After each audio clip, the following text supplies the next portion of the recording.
Hello everybody, welcome back. What's up?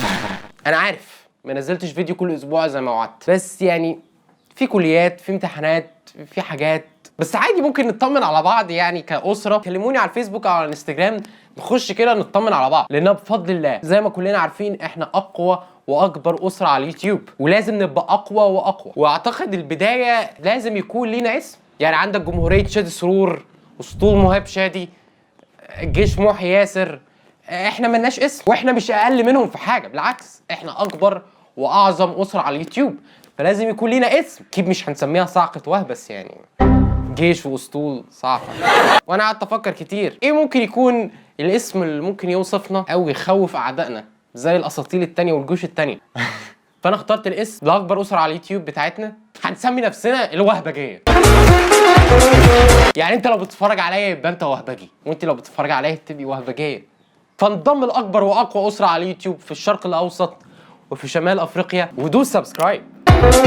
لا بجد يا جماعه شيء فشيخ يعني اللي انا اتعرفت على ناس جامده فشخ منكم. يعني احنا بدانا من 0 سبسكرايبر ل 17,000 سبسكرايبر في 8 شهور بس. ال 8 شهور دول عملت فيهم 8 فيديوهات، فيعتبر قليلين فشخ. بس المهم اللي دي حاجه تساعدني جدا ان انا اتعرف عليكم اكتر. يعني عمال الوك كتير، يلا نخش في الفيديو. انا لقيت فيديو مهم جدا لكل بنت بتعاني من عدم ثقتها في نفسها، لان الفيديو ده هيرفع الروح المعنويه لاي بنت. فكل بنت تنتبه للصفات اللي هنقولها في الفيديو ده، عشان لو الصفات دي فيكي مبروك بقيتي ملكه. مقهورين من الملكة، صح ولا لا ساسو؟ البنات اللي فيها الاربع صفات دي تتعامل ملكه. البنات، البنت يا جماعة كان لطيف جدا، حاجة كيوتية في نفسها كده، ما ينفعش تزعل، اوعى تزعلها او تضايقها، اعملها برقة وحنية كده. اهم حاجه تكوني كيوتايه في نفسك، كيوتية في نفسك. لانك لو مش كيوتايه في نفسك يبقى في حاجه غلط. بس احنا هنا جايين نحل ده. وانا لاحظت ان في 4 حاجات بتعملها البنت، يمكن ال4 حاجات دول اكتر حاجات بتشدني. 1، البنت اللي عندها غمازة. تخيل كده حبيبتك بتضحك كده وفي نقطتين هنا، يا نهار ابيض يا نهار ابيض، ايه ده يا جدعان؟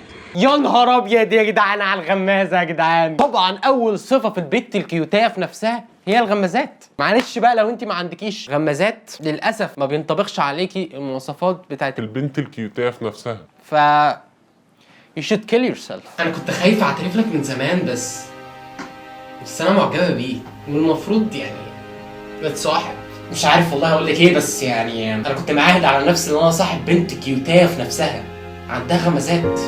للاسف انت ما عندكيش غمازات خالص، اصلا مش حلوه. انت عايشه ليه اصلا؟ انت شكلك مش حلو، انا مش عاجبني شكلك. فين الغمازات؟ هو في غمازات؟ مفيش غمازات. مش البنت الكيوتيه اللي انا بحلم بيها، لا. ها هتنتحري امتى؟ دي يعني بعتبرها ايه، تركية كده، حاجة نضيفة. البنت اللي بتعرف ترفع حواجبها. البنت اللي بتعرف ترفع حواجبها.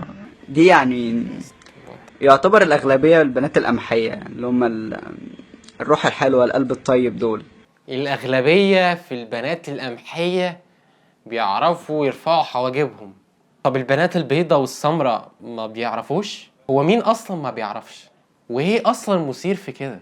انا عايز اعرف الواد ده عايش مع مين بالظبط، وحواليه بنات عاملين ازاي؟ يعني ايه البنات القمحيه بيعرفوا يرفعوا حواجبهم؟ لا معلش، مش البنات القمحيه، يعني معظم البنات القمحيه. الأغلبية البنات القمحية.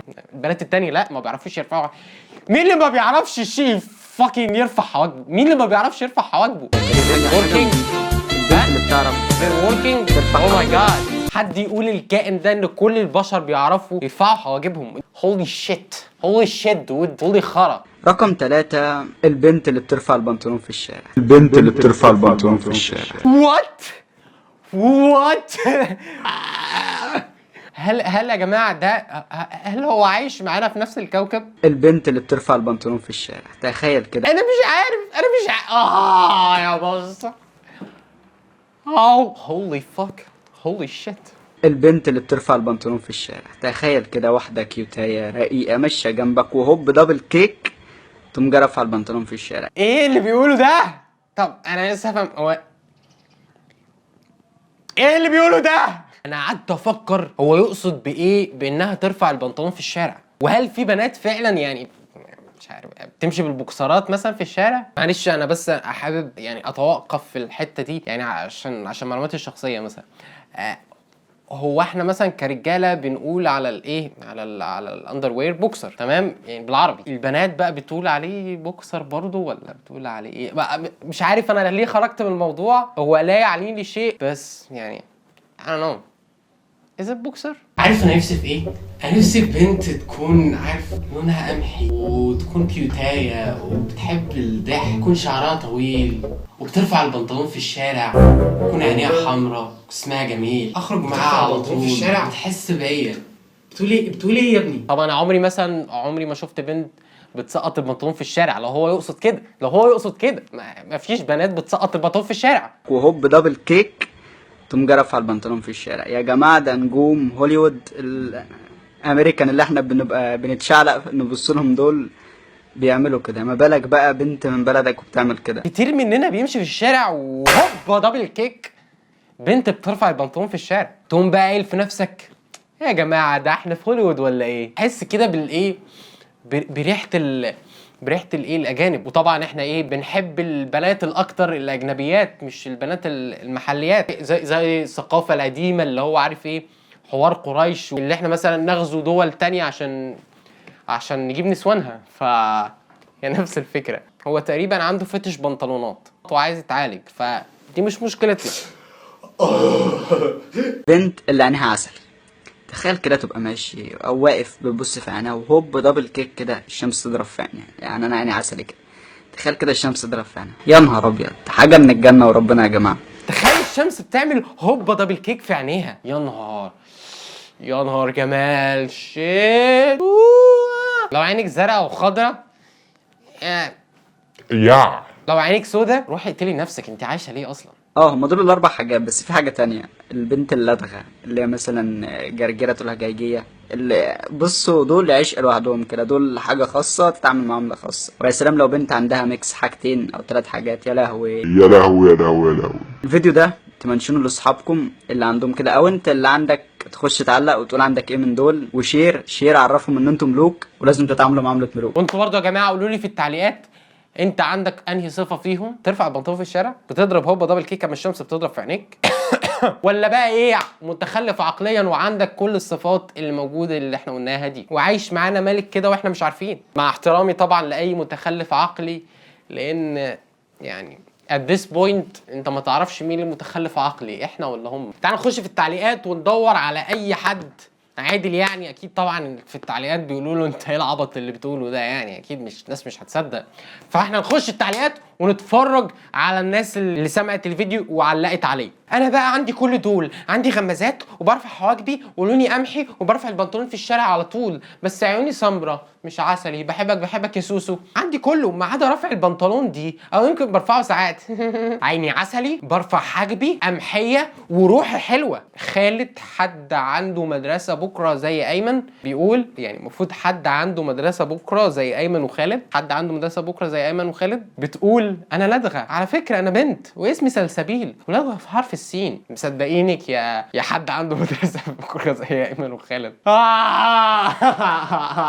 الناس دي بتجيبوها منين؟ انا عندي غمازه بس بسيطه خالص. انا لما كنت صغيره كنت برفع البنطلون، انا ارفع حواجبي. نايس يا دودو. ملاك وعيوني هلاك بتقول يا اسلام انا عندي غمازات ويا لهوي بعرف ارفع حاجب واحد بطريقه روعه تجلط، وعيوني لونها ازرق فاتح، وعادي ممكن ارفع البنطلون في الشارع، بس المشكله انا بنطلونتي كلها ضيقه، بس انا مش لدغه عادي يعني انا حلوه. نعمل ايه بقى في ملاك مع عيونها هلاك بقى؟ محمد بيقول على فكره انا بقى بعرف ارفع حواجبي وعندي غمازه بس انا بيضه قوي. صدقت يا محمد صدقت. رنا دي انا عندي هوايه رفع الحواجب. رنا تمثلني. اي حد بيقول لي هوايتك ايه اقول له عندي هوايه رفع الحواجب. قولوا له محمد اولا عندي غمازه واضحه جدا، ثانيا لون عيني عسلي، ثالثا برفع البنطلون في اي مكان. وحاجه تانية برضو. ايه الحاجه التانية يا لولو؟ انا من حق اعرف ايه الحاجه التانية يا لولو، انت ما قلتيش. لو بجد لازم اعرف يا لولو. انا مسام وانا الايه قاعده منسجمه وحاسه انك اكيد هتقول على حاجه فيا. طب دلوقتي انا ما عنديش اي حاجه من دول. مش عيب يا انا مسام، مش عيب. سميره بتقول انا ملكه هو بص غصب عن اي حد انت ملكه. ماستاش جولز شيت فاكن سكسي سميره. برفع البنطلون في الشارع بغباء، وبرفع حواجبي وعندي غمازات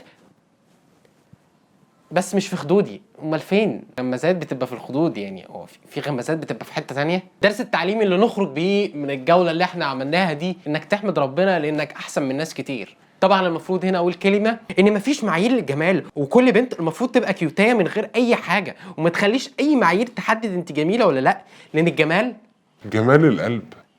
شكرا لاي حد اتفرج على الفيديو لاخره، لانك لو وصلت للاخر تبقى انت وهباجي اصيل. واي حد هيكتب في الكومنتس اللي هو بيعمل زرار بتاع نوتيفيكيشن وانا هقول اسمه في اخر الفيديو اللي جاي. شكرا يا جماعه، ما تنسوش برضه تعملوا